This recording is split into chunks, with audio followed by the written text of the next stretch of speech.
This mixed media art technique will have you creating gorgeous frameable art in just minutes. What started off as an art journal entry today turned into a piece that I was excited to frame. It doesn't require a lot of supplies or experience, but trust me when I say you can do this. I'm Jackie Bernardi, and welcome to my studio. It's a sketchbook art day for me today, and I am just going to use a few colors, a few supplies, and I'm going to create something that will either become a finished piece today or inspiration for pieces later. Now, I just laid down some of the Liquitex Basics Cadmium Yellow Deep and some Titan Buff fluid acrylic from the Golden Artist acrylic line. And I love both these colors, but I do have to say, I used the Titan Buff here to tone down the brightness of this cadmium yellow. It is intensely bright. And truthfully, I could have used a lot more of the Titan Buff to tone it down. But I'm not going to worry about it. And the reason why I'm not going to worry about it is this is the bottommost layer for whatever I'm creating today. So as I go, if I am bothered by the brightness of the yellow, I can always change it. I can always glaze it, or I can always cover it completely with other paint. So this is what I love about sketchbook days, right? Anything goes, and you can self-correct at any point.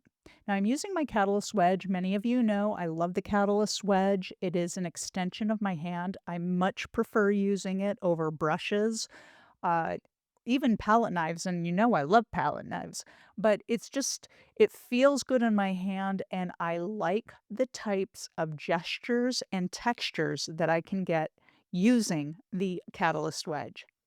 Now, because I've been so busy lately with my mom and doing the refresh in the studio, I haven't had a lot of time to create. And so today I thought, well, I'll just make something and see if it's anything that might be interesting to put on on for all of you to view. And as I kept going, I lost myself in the moment, and I was no longer really paying attention to creating a video for YouTube and much more attention to, "Oh, I forgot how fun this is," like this line work. This is a grease pencil that I'm using, and this will not smudge. However, charcoal will smudge, and I love a smudgy look in my art journal. I always have, I always will. So this is a piece of Taylor's chalk, and it's really Taylor's charcoal. And I'm just putting it on kind of lightly over the paint. But what I'm going to do is later on, I'm going to get that to smudge because you all know I love a smeary look with the charcoal. So before I do that, I'm going to put down some other colors. This way, the line making and the mark making that I did with the charcoal and the grease pen will pop in and out of the page in the art journal, meaning some of it will be recessed underneath paint and other pieces of it will be on top because it hasn't been touched by other paint, right? Very exciting. So because it's fall, and I haven't worked with my paints in a while, I thought I would use some of my precious quinacridone nickel azo gold. This is the last bottle of the original formula that I have, so I'm very precious about using it, but I thought I would use it today. It just felt like the right glazy type color to put on. I'm also using, some light phthalo blue here, and this is actually the Golden High Flow product, and it's almost like, airbrush paint, or an argument could be made if you thinned it just a little bit, it would be a gray watercolor, right? And why I chose that in here is, 1, I love the color, but more importantly, I chose that because as you move it around, it stays pretty transparent and allows you to see what's underneath. So by using this, I'm building up layers of texture. I used a brayer there just because I happened to have it close by, and I wanted to kind of knock down some of the hard edges. Now, I haven't done mark making with a stamp in a long time, so I thought I would today. And I just took some of this Liquitex Basics, the black, and I'm applying it to the stamp. I'm not using ink, I'm actually using acrylic paint here. And the reason for that is because right this minute my inks are packed away and it maybe a minute or two until I find them. And here I'm not actually going for a recognizable pattern with the stamp. What I'm doing is creating potential for really fun and unexpected texture as I go on. Now, this here is the Lucas Fluorescent Magenta, as well as the Dick Blick Artist Fluid Acrylic in the Pyrrole Red. And it's fall, so I thought I would just, add some punches of fall-like colors in here. Now, if you're thinking that this is a mess right now, you're not wrong, right? This is what is called the messy middle. You've heard other people talk about it, you've heard me talk about it. There's typically a stage when you're creating, even when you're just creating abstracts, even when you're just creating unintentionally, there's always a point where it gets kind of cringy. Although I know this is not cringy for me, I recognize that you may be looking at it going, where is this going? Well, the truth is in the moment of creating this, I didn't know where it was going, but I liked the potential for what was happening in terms of texture and visual interest underneath the layers. All right.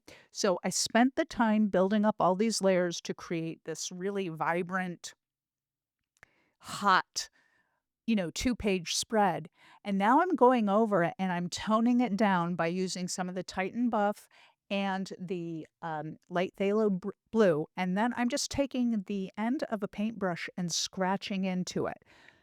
I don't want the scratches to show, but they are going to create something that would not be able to be created any other way later.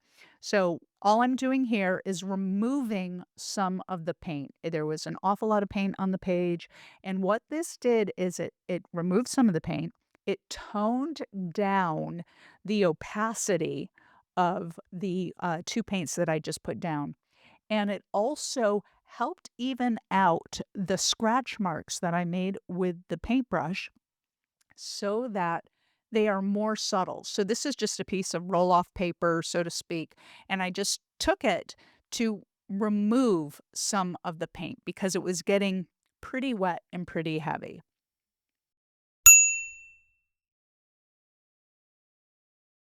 All right, I think I'm going to let this dry for a while before I continue on. And now it has been sitting there for a couple of hours. It's pretty dry. And I'm going to pull out some of my favorite paints. This is my Nova Super Pearl Gold. If you've been around this channel for a while, you will know that this is my almost my all-time favorite color. The other favorite, of course, is the quinacridone nickel azo gold. But I'm using that, and this is one of their iridescent gold paints, and I love their paints. It's a very smooth quality. I will tell you, they're hard to find. You can really only buy them through Nova Colors because they do not sell to retailers. The price of the paints is significantly less than paints that you would find in most art stores. However, shipping to other countries is quite expensive, so just know that. You can get the look that I'm doing here by using other types of iridescence and golds. It's just what I have. So you can see instantly by applying these two paints, there's a whole brand new quality happening to this two-page spread, right? So some of the really jarring yellow and orange that you saw earlier is being equal parts muted, but also, frankly, some of it is actually stepping up in terms of visual interest, whereas it was garish with the really bright yellow colors and the really hot, hot orange. Now that I am using these iridescents over it, it is causing those really bright colors underneath to take on a new role. And that new role is creating lift from the bottom of the page up, right? So this looks like a very complicated finish right now. But as you saw, I seriously, I've done this in such a short period of time. And it it has a lot going on. Now, I really don't know what I'm going to do with this. I'm going to let this dry and I'm going to think about it for a few minutes. I could draw over it, I could paint over it, or I could leave it alone. I'm not sure, but I'm going to think about it. Okay, it's been about an hour and I have to be honest. I love this. I really do. I love the textures, and especially if you framed off the edges, it would really be stunning. But I don't know what to do with those 2 pages right this minute. But while I was away, I had an idea of something to do with this roll-off sheet. I had no intention of using this roll-off sheet today, but I cannot ignore how it's making me feel right now. It's making me feel excited. Like there's something here. I don't know what it is yet, but there's something here. So to tie it together and bring out more of that textural visual interest that's buried in here between the lift off of the paint and the scratch marks that you see there, I'm going to create a glaze using the Van Dyke Brown fluid acrylic and the Payne's Gray fluid acrylic and some gloss medium. Okay, you could use matte medium, you could use airbrush medium. I just happen to have the gloss medium out.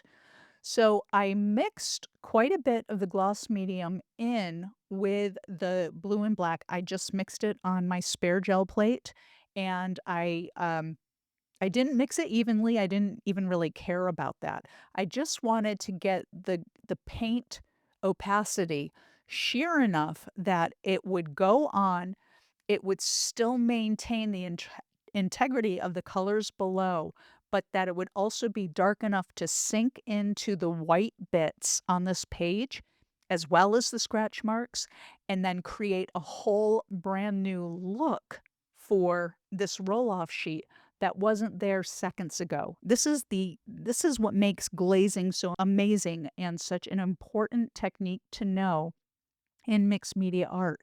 You can make things happen that other people would think were ruined. I got it in my head that I would like to have a collaged element on this roll up page. Right now, I am being guided completely by my intuition. I have this piece of paper, this mulberry paper. I'll link to it in the description as well as everything else. But I had this piece, and so I tore it up into these little uh, a little round croppings of circles, I'll call it, right? And what I want to do is I want to collage it down on this background, but I want to make sure that it goes down completely transparent where it can be. So I use my gloss medium, I put that down on top of the painted paper. And while that's still wet, I am going to spray this paper with a fine mist using my continuous spray bottle with just plain water. And you can see that paper is completely wet. And now, when I lay it down on that wet gloss medium with the wet paper, and I just carefully, not that carefully apparently, but I try to carefully get the wrinkles out of that mulberry paper. What you're seeing right now looks kind of like meh, it may get there. But I'm gonna go over it with more gloss medium, and then I'm going to let it dry. Now, if you know, you know. This is the formula to make your tissue papers go 100% transparent if you're using certain types of paper, right? So this mulberry paper will dry completely transparent. As you can see here, this is about an hour later. Uh, medical exam paper will dry completely transparent. There's several papers that will, and I actually have a video that I'll link to in the description that goes over 9 or 11 different papers and their different transparency and translucency levels. So, as you can see, it's completely dry now. Aside from the thicker circle shapes, the interior of each one of those shapes is completely transparent down to the roll-off paper below. Now, I love that look. I mean, I really love that look, but it felt a little flat to me. So what I decided to do was to go in and see what would happen if I added in some more of the tailor's chalk. Remember, we used that in the the 2-page spread in the art journal. So I put it in, and of course, it was a little too charcoaly, for lack of a better word. So I'm going in now with an angled brush and some water and just spreading it out a little so that there is some shading, but it's not so obvious, right? And I'm going to finesse this for a bit. Uh, what I love about all of this, especially the fact that when we put down this mulberry paper and we used the transparency formula again, the gloss medium, get the paper wet, put the wet paper on the wet gloss medium, and then cover it with wet gloss medium again. When it dries, you've protected that paper. So even though I'm going over it with this charcoal, right? If I don't like what I've done with the charcoal, I can essentially erase it by just using some water in my finger because the paper itself has been protected by the medium. Pretty cool, right? So I did notice that I lost some of my white edging because I had put down the black tailor's chalk. So now I've just gone in with white tailor's chalk, which love this stuff. And it's right about now where the inside of me is getting super excited about what's happening in front of me. I want you to remember, this was just a roll off sheet of paper. I was not going to do anything with this today, but something kept telling me, kept pushing me to keep going, keep going, keep going. And so as I finesse these lines with the white chalk, there is a quality that's emerging inside these circles that is it's speaking to me. I wish I could articulate exactly what this feeling is, but it feels like, oh my gosh, right? And of course, I don't have the camera on my face today. Otherwise, that's probably exactly what you would have seen me do is just suck in my breath in. And again, when you are creating, I don't care what your medium is or what your style is, go for those moments that take your breath away. I mean, that is the reason this is the thing that makes art so personal and so unique and why it doesn't matter what anybody else thinks about your art.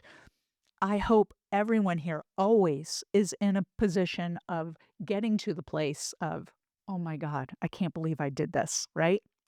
So, what I'm doing here is I went in with some of the Caran d'Ache Neo colors because when I laid the charcoal down, it did a great job of creating contrast, but it also took away some of the deeper colors from underneath that made this piece kind of magical for me. So I'm just going in and randomly just putting in a little bit of the red, a little bit of the red orange, a little bit of the teal.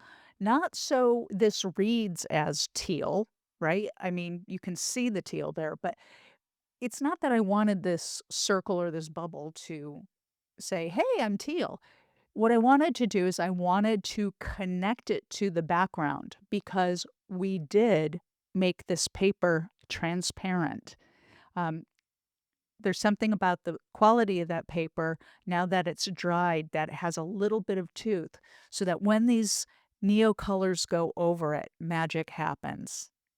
All right, so now I'm bringing back the 2-page spread while the roll-off paper dries, And I really do love both of these, and it's very likely that I will create something with both pages at another date, maybe when I have my supplies back out in the studio, maybe in a couple weeks, I'm not sure. What I did know was to trust myself when my gut told me today, "Do not continue on with these pieces." I'm certain there's something magical that's going to happen with them. I just don't know what that is right now. Mm, but I do like them. All right. Now, let's bring back the roll off paper. All right. And so as it was drying, I was thinking about, okay, what am I going to do next? What do I like about it? What do I want to hide? What is this? And I pulled out my pre-cut mat frames that I have in the studio. I have them in many different sizes because it's always a great way to see the possibilities in your artwork. So when I just did that, I saw a possibility that I really loved, and here's the result. I cut down the piece and I framed it, and there you go. If you like this video, I think you'll love this next one. Take care.